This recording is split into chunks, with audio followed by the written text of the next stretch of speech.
Hello guys, welcome to my YouTube blog channel beauty বিশ্বাস। আবার চলে আসছি নতুন আর একটা ভিডিও নইয়া।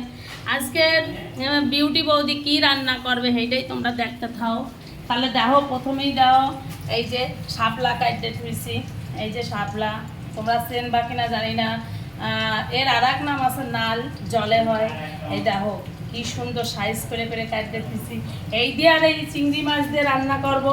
আর রান্না করব এই যে কলা কাটতে দিয়েছি, কলা দিয়ে আলু দিয়ে। হ্যাঁ, আর ওই যে ইলিশ মাছ, ইলিশ মাছ। এই দেখো ইলিশ মাছ বন্ধুরা, দেখো কি সুন্দর ইলিশ মাছ।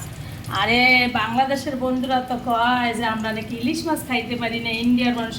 আরে তোমরা তো পদ্মার ইলিশ খাও, আমরা না গঙ্গার ইলিশ খাই।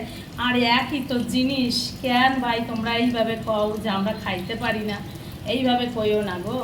হ্যাঁ, দেখো চা খাইলে এখন খাবো, সকালে কোথায় চলে যাবে, সেই খাওয়া নেই, এত কথা তোমরা কইও না। দেখো তাহলে, আর কুমড়ো দিয়ে আলু দিয়ে আর বরবটি দিয়ে কাটতে থুইছি, ওটা দিয়ে চিংড়ি মাছ দিয়ে করবো, আর ইলিশ মাছের মাথা দিয়ে করবো।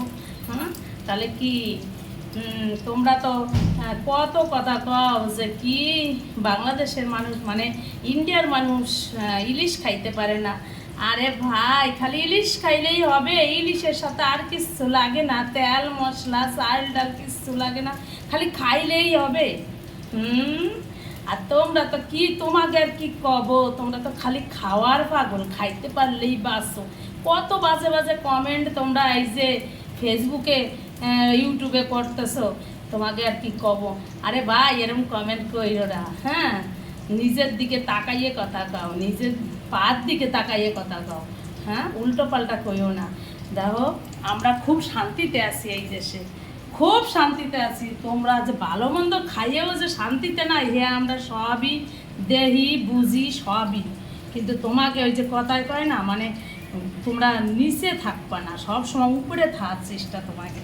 তাই কই, তোমরা এরকম কাজ কইরো না, এরকম কমেন্ট কইরো না ইন্ডিয়ার মানুষকে। ঠিক আছে রাহি, তাহলে ভালো থাকো। টাটা।